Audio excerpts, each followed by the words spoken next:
Alright, so I'm going to talk about the distance sensor for the Smart GPA. So after we've been developing the code, the programming for most of this semester as well as last semester, we've made a lot of progress on our distance sensor and it now performs fairly well. Looking at our specifications we made for the range, accuracy, and measurement rate.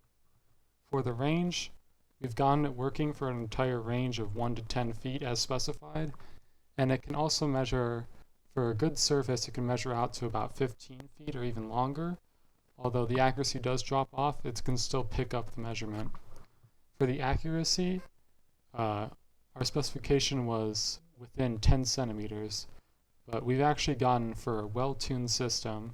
We do have to change some of the parameters a bit when the components move around, but for a well-tuned system, we've gotten it within 5 centimeters for the entire range, 1 to 10 feet, so that's well within our specification.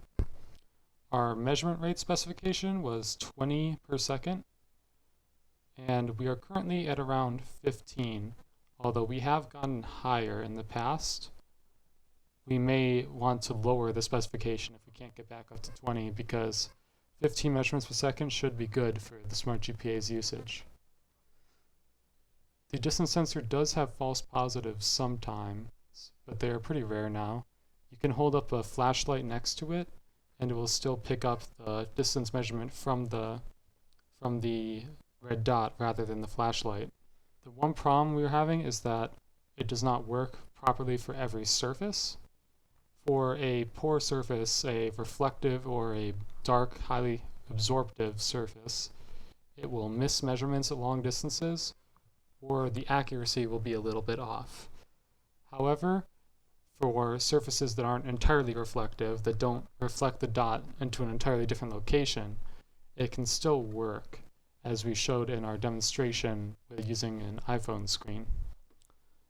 However, it will just miss some measurements, and also the accuracy may be a little bit off, so the lights may flicker. However, it still works. So we're looking for ways to improve the functionality there, but other than that, the distance sensor is working as intended.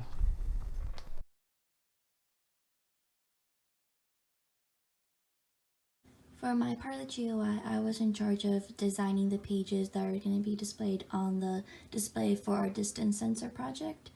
I made these using Qt Designer,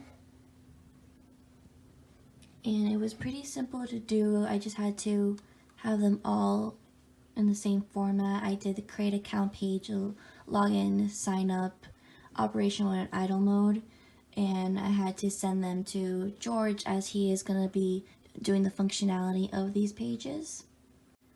To get the design on these pages, I used the editing style sheet in the Qt Designer. It is similar to CSS, and I incorporated this design in all of the pages to have them all look the same.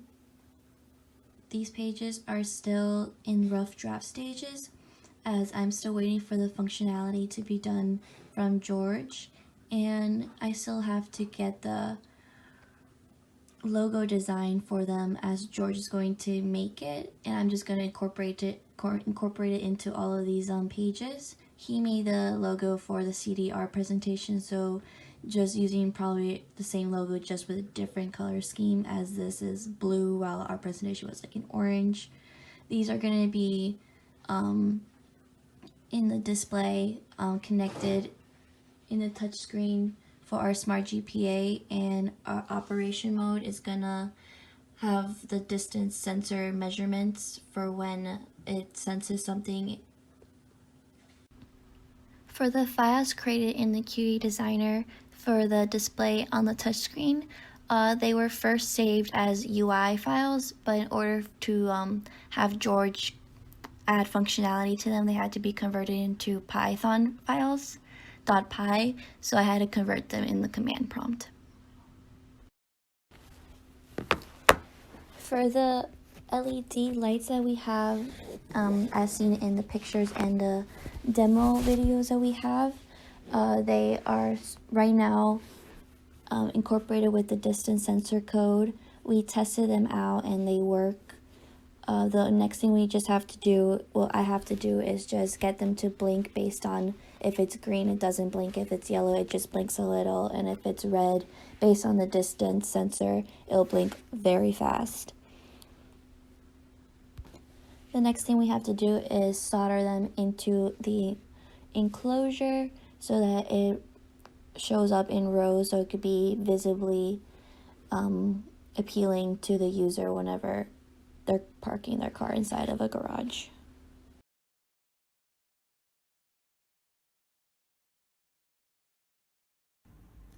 Hi, this is George Darden. I'm going to be running through the GUI functionality because the GUI design has already been covered. So let's start it. Right now it's from the command line, but this can be integrated very easily through a function call when we put it inside the distance sensor code. Right now I have the login functionality and operation mode working. I've left for general settings and account settings for last because right now I just wanted to have the main functionality done. That's the most important thing. So I've remapped operation mode to general settings at the moment, and if I click on it, you can see that nothing's happening. That's because you first have to log in. So I've already created a test user. Let's just log in very quickly.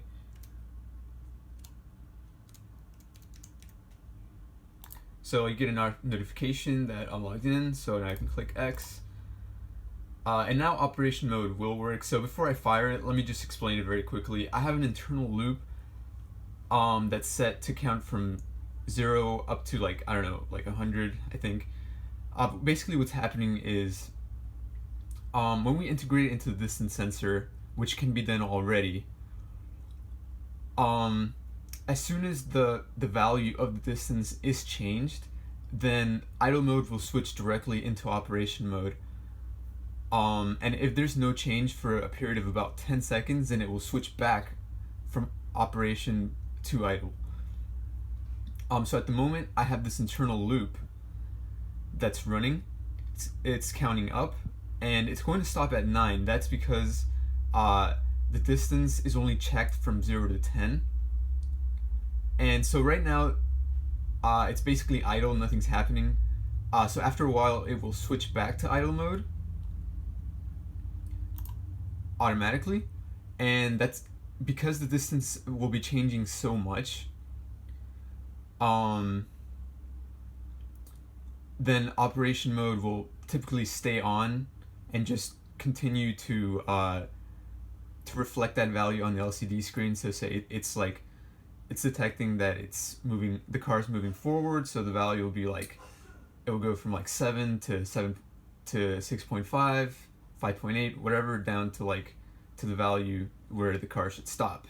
And all of that is happening through event-driven architecture. So it's it should happen as soon as like a change is detected, which is what we wanted. Yeah, so that's the GUI operation right now. I will get to general settings and account settings a little later. Should be fairly quickly, but I just wanted to run through how the main operation works. Thank you.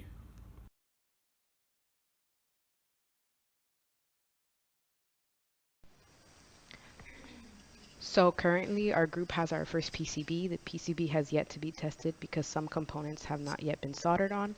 My plan this weekend is to take it to the PCB assembly location that you referred to us in class on Monday, when some final components I ordered will be coming in. And I've already reached out to the PCB assembly company on creating an appointment to go see them.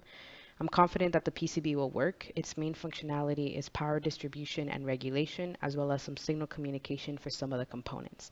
It is a 4-layer board. I designed it this way because because the current flowing through the voltage regulator needed large traces that just weren't competent in. It just wasn't feasible. So I decided to create some areas on the board instead of traces so that the current can flow through it. So this is only for the voltage regulator. I'm confident that it will work. Designing a 4-layer board also creates a delay in the manufacturing process, which is why we got the board kind of late. The PCB is mainly consisted of a voltage regulator that is supposed to convert our battery output of 6 volts to 5 volts. All our components need to be powered with 5 volts. Our PCB also consists of 2 logic level converters that convert 3.3 volt logic of our Raspberry Pi output pin voltage to 5 volt signals for our LEDs and laser diode. Furthermore, on a breadboard using the power supply in the senior design lab, we can power our whole device just fine with a 5-volt output voltage. Since we're discouraged from working in labs and our PCB is not yet ready to be integrated, I have decided to purchase a 5-volt power supply to power our project from my home. In case our PCB doesn't work, we have logic level converters that we bought online that work fine converting our voltages, and with the 5-volt power supply, the voltage regulator is unnecessary. Thank you.